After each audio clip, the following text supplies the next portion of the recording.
我没有小朋友啊，所以你们也不用哭鼻子。当我有伤疤。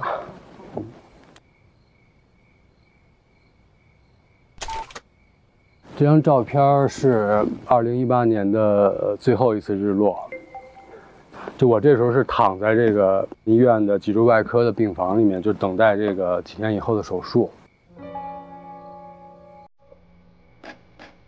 12月20号，就11天以前，我在北京的一个攀岩馆发生了一次非常严重的事故，高空坠落。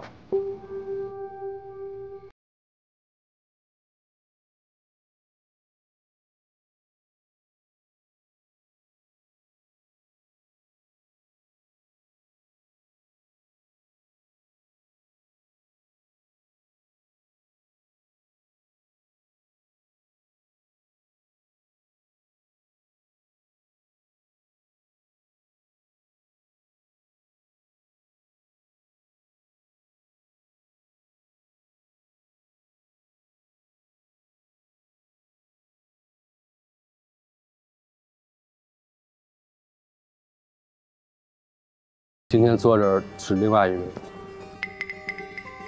重新活一次。我当时我妈妈已经80多岁了，我不敢跟我妈说。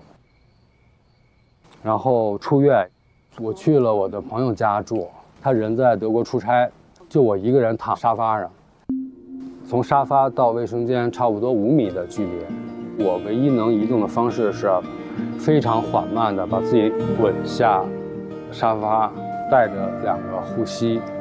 然后手拄着一个板凳，几厘米的跪着挪到厕所去，爬上马桶，就这5米的时间，我要走20分钟以上。但我第一次就爬到那个马桶上，我第一次自己上了厕所，我就觉得就是我能过去这件事儿，就是我能解决后面所有的问题。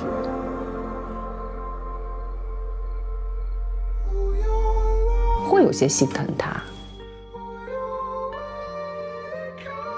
受伤以后，我得到了3个月跟我妈妈独处的时间，就跟她住在一起。就如果我没有这次事故，我连这3个月的回忆都没有。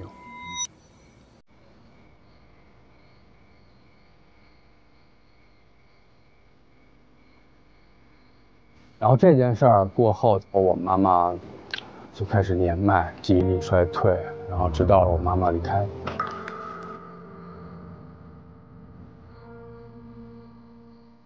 其实我们都以为是来日方长，就都想不慌不忙的，但是就是难料世事无常。就我想说的，其实是我们珍惜眼前的人，珍惜这个命运赐我们的一切。我觉得这个故事虽然是关于你自己骨折了、受伤了，但我主要的我觉得是你和你妈妈的爱。对，是的。所以我们都珍惜现在拥有的一切，好好的看护家人。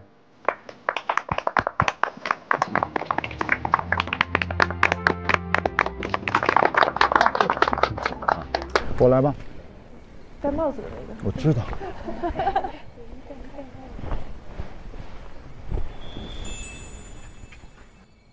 啊，和妈妈。这张照片真的都不能看，是我朋友圈上锁的。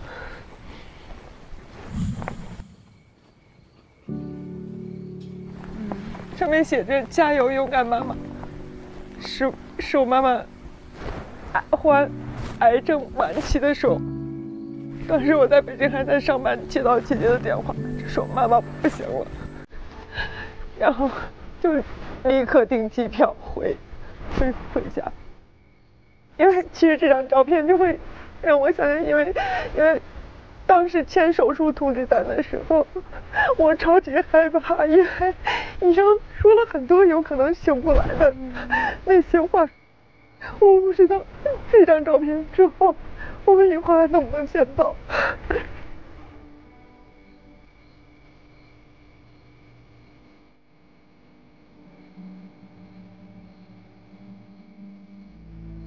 做手术之前，那天晚上我跟他一起拍的。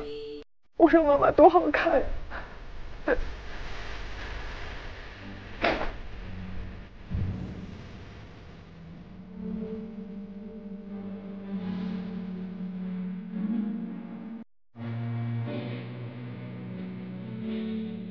手术前，妈妈拉着我的手，无限的惋惜地说：“我的女儿这么优秀，这么漂亮，为什么就不能有一个幸福的归宿？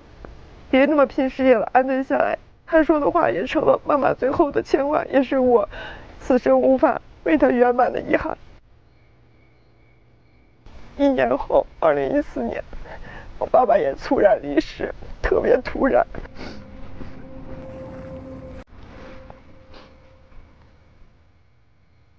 这是中午还在陪他看《大河之舞》的话剧，第2天他就离开了。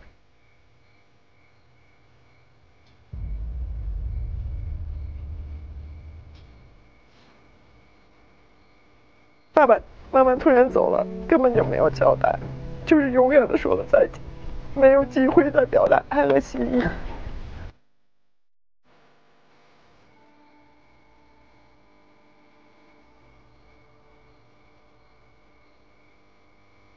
就大家羡慕我的自由，其实是说我去过那么多地方，还特地说有哪个地方我没去过，其实都是过年我没有家可回，我不想一个人面对春节，是我一次又一次远走他乡的原因。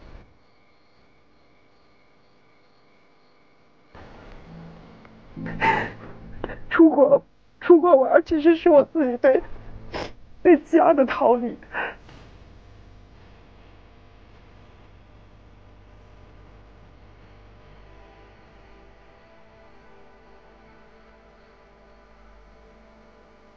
你会感觉到，其实有爸有妈，哪怕或者是只有一个妈妈或只有一个爸爸，你觉得还是个家。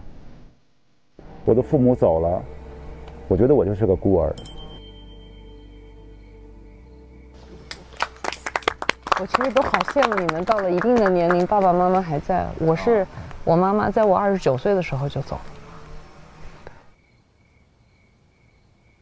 而且刚才妹说的那一句话，我有个妹妹，我妈妈早上还在跟我通电话，她有慢性病，然后到了下午，我妹妹打电话给我，跟我说妈妈不行了。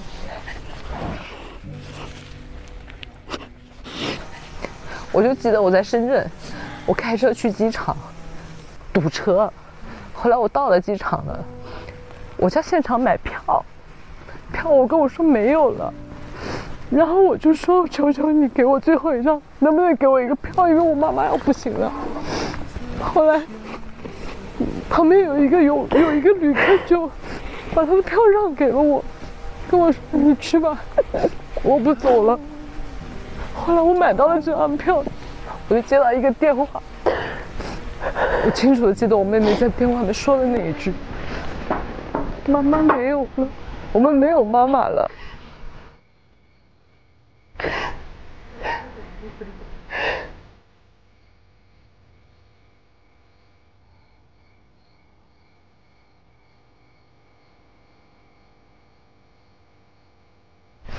然后我就记得那天我就是哭着一路飞过去的。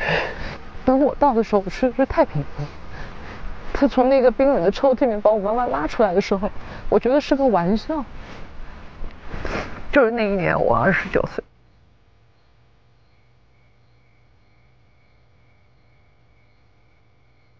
我爸爸是在我25岁的时候走的，他生我生得晚，然后我工作第2年。就是一点给他尽孝心的机会都没有，他就走了。我是拉着他的手，那个体温一点一点变凉的，就最后那是那样过去的。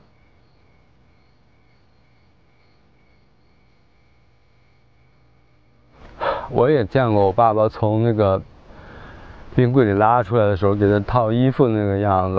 你想这都过去多少年了，我就现在还。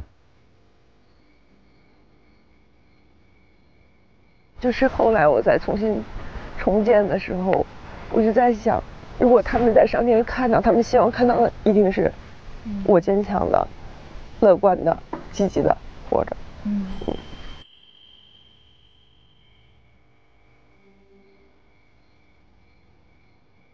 我来 Q 一个吧，就你吧。到我吗？行。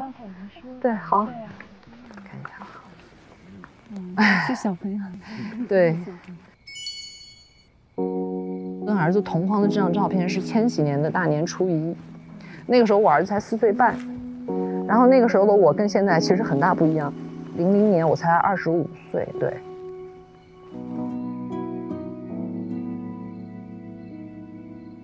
公司发展呢是个上升期，那个时候我经常出差，我唯一的亲子时刻就是深夜回家，然后轻手轻脚的就只能亲亲他那个熟睡的小脸，因为我没办法，我没时间。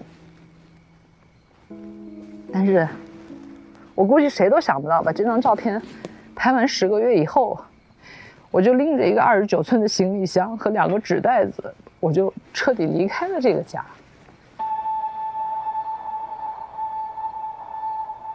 然后，因为我跟他爸爸离婚了，那种深入骨髓的冰冷，那种感觉，至今都还是会偶尔爬上我的脊背。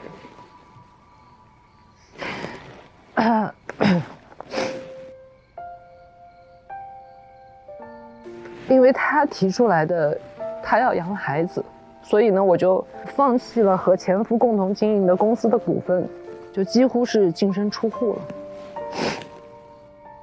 就眼看着这段从同学少年情深开始，到婚后我们俩白手起家共同创造的家业，5年间合力累积的财富，就在千禧年那个冬天，就从我人生里面一起变成了一个回忆了，就定格了。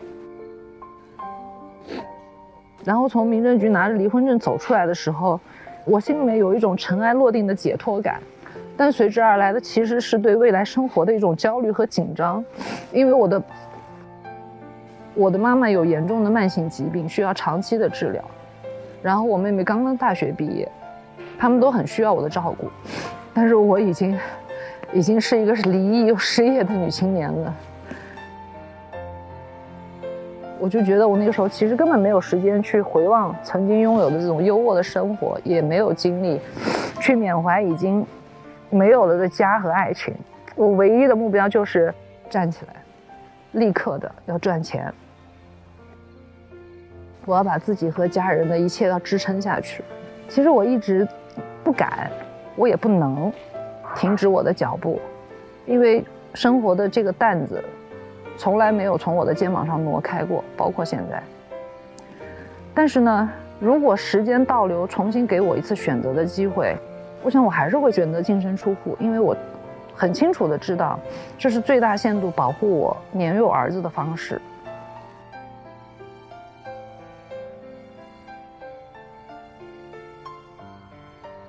在他的世界里面，除了那个经常出差晚归的妈妈不再住在家里面了，其余的事其实什么都没变。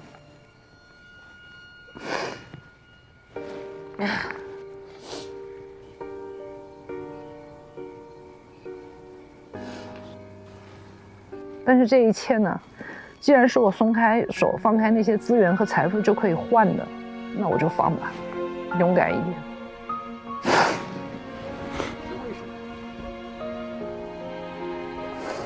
我可能面对的问题还有一个，就是为什么我在2段的婚姻，我2个选了不同的人，还是会有一样的结果。其实这也是我为什么有的时候我会觉得自己不是说失败，就想不明白这是为什么。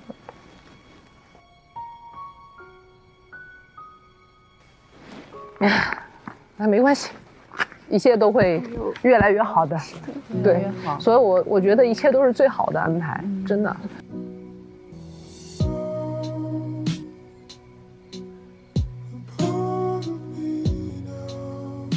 很多人说往事如烟，不会如烟的，事儿过了，那份情没过，自己的心里面没过掉。所以我觉得今天就是让大家有这个机会，是很残忍，但也挺好的。看看伤口吧，越来越好。会的，你一定会的，我们都会的。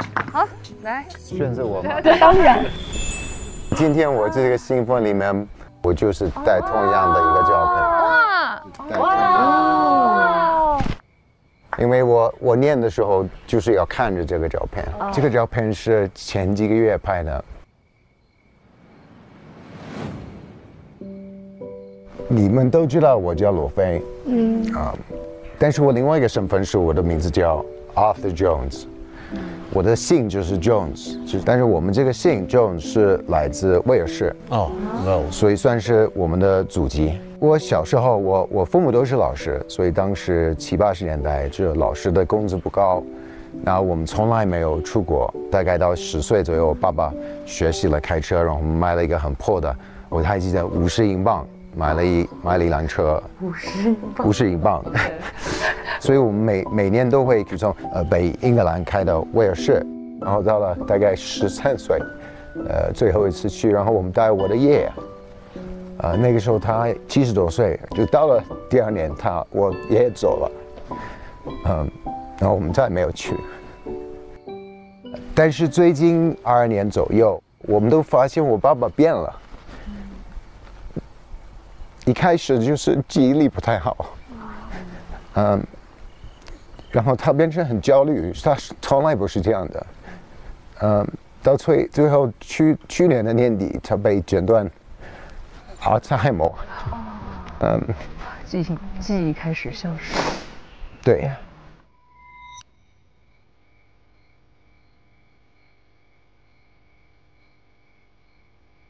1至2年的这个问题，然后我觉得阿兹海默是一个非常不公平的一个疾病，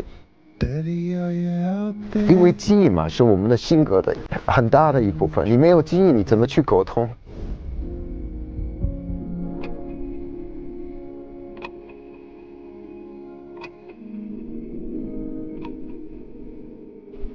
所以他现在就是甚至你到了下午和早上发生的事情都不知道。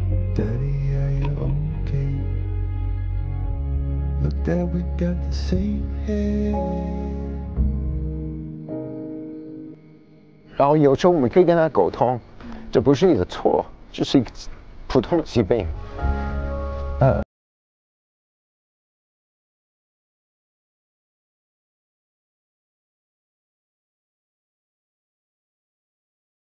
他都不记得我们这个对话，所以他一直要面临这个问题，每天重复再重复。对，所以就我回去多一点，是因为他们都在伦敦现在。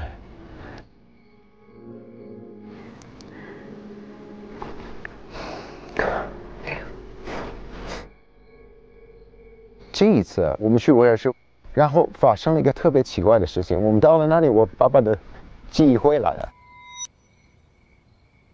哇，故地重游吗？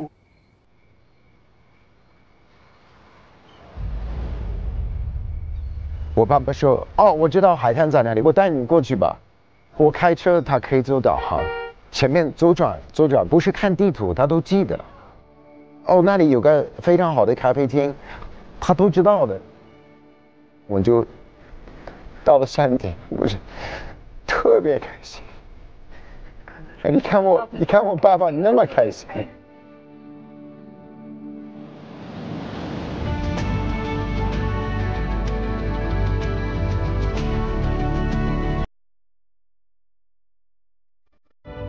特别开心。你看我爸爸那么开心。爸爸像个孩子。特别开心。然后我就想起来，我们就是一家人，有点像我小时候，我们跟我弟弟和爸爸妈妈就是好像，然后就超级开心。对你爸爸像个孩子一样。他超级开心。你也很开心。特别开心，特别开心。过了40年，那么多年，发生了那么多事情，我跑了那么远。你可以说，许多事情就变了很多，但是某一种意义上，一切好像都在原点，什么都没变。特别开心，我爸爸回来了一段时间。对，就是回到原点。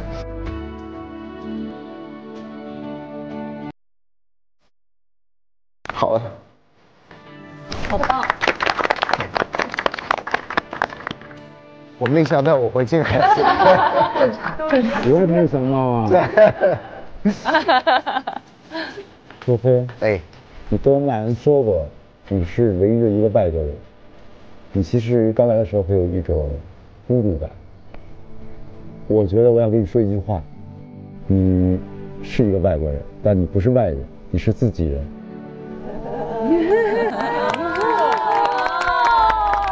好棒！最后一位了 ending。哇哦！这个是年轻时候的我，20岁，2000年应该是，留下了我很多当郑长平时候留下的一些记忆。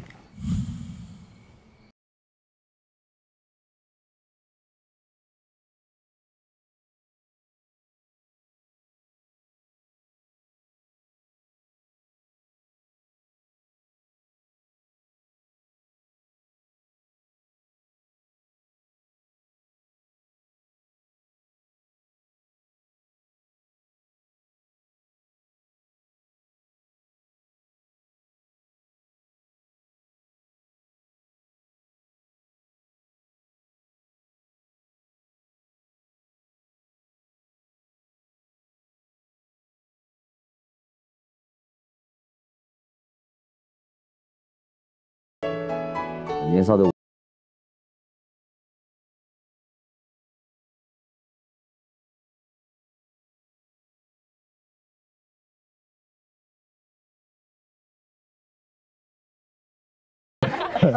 被找到还被再打一顿。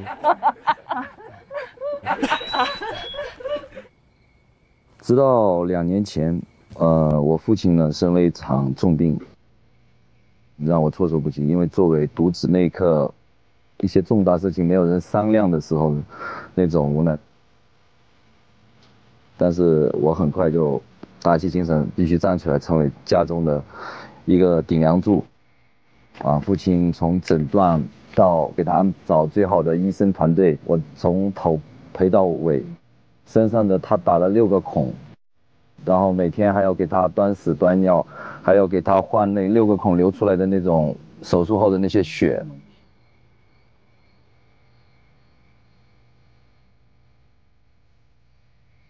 这也是因为这个过程，我们之间的角色关系好像发生了改变。他开始像一个孩子，他变得敏感。而我就接过了他肩上的这个担子，成为他和母亲可以依赖的人。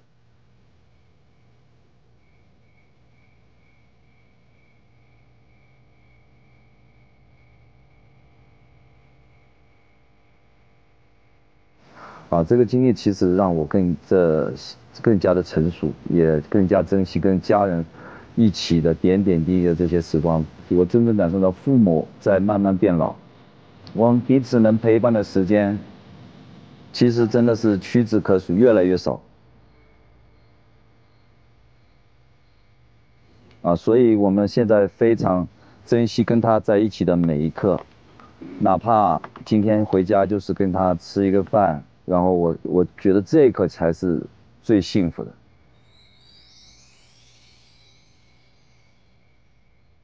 就我觉得，因为说起来好像没有父母的也真的不少。